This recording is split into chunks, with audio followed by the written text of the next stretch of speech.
Hello बच्चों, मैं दीक्षा श्रीवास्तव। आज मैं आप लोगों को क्लास 12 के चैप्टर 7 की एक्सरसाइज 7.5 का क्वेश्चन नंबर 12 पढ़ाऊंगी। क्वेश्चन नंबर 12 है x cube plus x plus 1 upon में एक्स स्क्वायर माइनस 1। इसे हमें एक्स के रिस्पेक्ट में इंटीग्रेट करना है पार्शियल फ्रैक्शन के यूज़ से। तो पार्शियल फ्रैक्शन के यूज़ से इंटीग्रेट करने के लिए सबसे पहले हम ये देखते हैं कि ये प्रॉपर फ्रैक्शन है या नहीं। तो प्रॉपर फ्रैक्शन चेक करने के लिए देखेंगे न्यूमरेटर की डिग्री डिनोमिनेटर की डिग्री से कम है कि नहीं। तो न्यूमरेटर की डिग्री क्या है 3 और डिनोमिनेटर की डिग्री क्या है 2। तो न्यूमरेटर की डिग्री डिनोमिनेटर की डिग्री से ज़्यादा है, जबकि होना चाहिए न्यूमरेटर की डिग्री डिनोमिनेटर की डिग्री से कम है। तो ये मतलब प्रॉपर फ्रैक्शन नहीं है, ये कैसा फ्रैक्शन है, इम्प्रॉपर फ्रैक्शन है। तो इसको प्रॉपर फ्रैक्शन में चेंज करने के लिए हमें इसको डिवाइड करना पड़ेगा। तो चलो डिवाइड करते हैं। तो क्या है एक्स स्क्वायर माइनस 1 से एक्स क्यूब प्लस 1 को डिवाइड करते हैं। ठीक है, तो एक्स स्क्वायर माइनस 1 में किसका मल्टीप्लाई करें कि एक्स क्यूब बन जाए। तो एक्स का मल्टीप्लाई करेंगे तो यहाँ पे एक्स क्यूब बन जाएगा। एक्स स्क्वायर का एक्स से मल्टीप्लाई करेंगे तो एक्स क्यूब, और 1 का एक्स से करेंगे तो एक्स। ठीक है, अब माइनस कर देंगे तो माइनस प्लस ये कट जाएगा ये, और ये x प्लस एक्स 2x हो जाएगा प्लस 1। तो इसको इस फॉर्म में लिखेंगे कोशिएंट प्लस रिमाइंडर अपॉन में डिवाइजर। ठीक है, इस फॉर्म में लिखेंगे तो क्या हो जाएगा, कोशिएंट हमारा क्या है x प्लस रिमाइंडर क्या है 2x प्लस 1 और डिवाइडर क्या है एक्स स्क्वायर माइनस 1। ठीक है, तो इसको इस फॉर्म में लिख लेते हैं। तो यहाँ पे हो जाएगा x plus 2x plus 1 upon में एक्स स्क्वायर माइनस 1। अब देखो यहाँ पे न्यूमरेटर की डिग्री डिनोमिनेटर की डिग्री से कम है, तो ये प्रॉपर फ्रैक्शन बन गया। ठीक है, अब क्या करेंगे, अब इसको हमें x के रिस्पेक्ट में इंटीग्रेट करना है। ठीक है,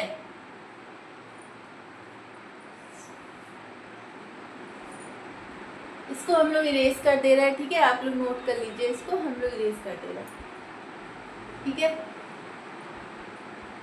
तो इसको x के रिस्पेक्ट में इंटीग्रेट करना है। एक्स क्यूब प्लस 1 अपॉन में एक्स स्क्वायर माइनस 1 को x के रिस्पेक्ट में इंटीग्रेट करने के लिए इन दोनों को भी x के रिस्पेक्ट में इंटीग्रेट करना पड़ेगा। तो इंटीग्रेशन को हम लोग डायरेक्ट डिस्ट्रीब्यूट कर दे रहे हैं। ठीक है, तो डिस्ट्रीब्यूट करेंगे तो यहाँ पे हो जाएगा x dx और यहाँ पे हो जाएगा 2x प्लस 1 अपॉन में एक्स स्क्वायर माइनस 1 dx।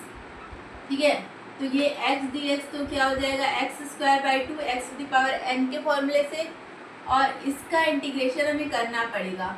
तो इसका इंटीग्रेशन कैसे करेंगे, पार्शियल फ्रैक्शन के यूज से। ठीक है, तो ये 2x plus 1 x square minus 1 को हम लोग क्या लिख सकते हैं 2x प्लस 1, और ये एक्स स्क्वायर माइनस 1 को क्या लिख सकते हैं x माइनस 1 एक्स प्लस 1। ठीक है, क्योंकि ये a square minus B square हो जाएगा। ठीक है, तो a minus B A plus B. ठीक है, अब इसको कैसे लिख सकते हैं, क्योंकि ये लीनियर है तो इसको लिख सकते हैं a अपॉन में x minus 1 plus B upon में x प्लस 1, इस तरह लिख सकते हैं। ठीक है, अब इसका एलसीएम ले लेंगे तो यहाँ पे हो जाएगा 2x plus 1 is equal to a into में x plus 1 plus b into में x माइनस 1। ठीक है, ये हो जाएगा। अब क्या करते हैं, या तो यहाँ पे x के कोफिशिएंट और कांस्टेंट को कंपेयर करके हम लोग ए बी की वैल्यू निकाल लें, या तो यहाँ पे शॉर्टकट लगा दें। शॉर्टकट के लिए x प्लस 1 को 0 के इक्वल पुट करेंगे तो x इज इक्वल टू क्या आ जाएगा माइनस 1। तो यहाँ पे पुट कर देते हैं x is equal to minus 1। तो जब x is equal to minus 1 put करेंगे तो 2 इंटू माइनस 1 माइनस 2, और माइनस 2 प्लस 1 माइनस 1 हो जाएगा। और यहाँ पे माइनस 1 पुट करेंगे तो ये 0 हो जाएगा। यहाँ पे माइनस 1 पुट करेंगे तो माइनस 2 भी आएगा। ठीक है, ये माइनस माइनस कट जाएगा और b इज इक्वल टू आ जाएगा 1/2।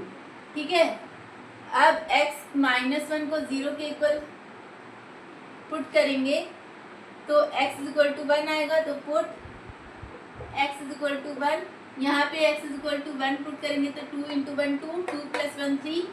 ठीक है, 3 और यहाँ पे x इक्वल टू 1 पुट करेंगे तो 1 माइनस 1 0 हो जाएगा। यहाँ पे x इक्वल टू 1 पुट करेंगे तो 1 प्लस 1 2 यानी 2a आ जाएगा। तो a इज इक्वल टू आ गया 3/2।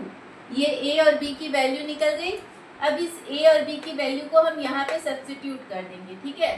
तो a और b की वैल्यू यहाँ पे रखते हैं तो क्या हो जाएगा, a की वैल्यू क्या है 3/2 x माइनस 1 और b की वैल्यू क्या है 1/2 x प्लस 1, ठीक है। इसको क्या करना है, x के रिस्पेक्ट में इंटीग्रेट करना है, तो इसको भी x के रिस्पेक्ट में इंटीग्रेट करना पड़ेगा, ठीक है। तो इसको क्या कर देते हैं हम, इंटीग्रेशन को डिस्ट्रीब्यूट कर देते हैं, ठीक है। तो ये 3/2 कांस्टेंट है, ये तो बाहर निकल जाएगा और यहाँ पे आ जाएगा 1/x माइनस 1 dx। इसी तरह 1/2 कांस्टेंट है, ये बाहर निकल जाएगा और यहाँ पे आ जाएगा 1/x प्लस 1 dx, ठीक है। अब x माइनस 1 लीनियर है और 1/x का इंटीग्रेशन होता है log mod x, तो 1/x माइनस 1 का इंटीग्रेशन क्या हो जाएगा log mod x माइनस 1, ठीक है। इसी तरह 1/2 x प्लस 1 भी लीनियर है और 1/x का इंटीग्रेशन क्या होता है log mod x, तो 1/x प्लस 1 का integration log mod x plus 1 plus c, ठीक है। ये इसका इंटीग्रेशन हो गया। अब ये वैल्यू किसका इंटीग्रेशन आया, इसका इंटीग्रेशन आया है, ठीक है। तो इस इंटीग्रेशन की वैल्यू यहाँ पे सब्स्टिट्यूट कर देंगे। तो यहाँ पे जब सब्स्टिट्यूट करेंगे तो यहाँ पे आएगा x² 2 प्लस इसका इंटीग्रेशन क्या है, ये है तो 3/2 log mod x माइनस 1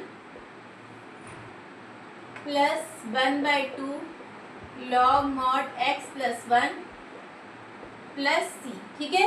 ये आ गया इसका इंटीग्रेशन। आप लोग इसको नोट कर लीजिए।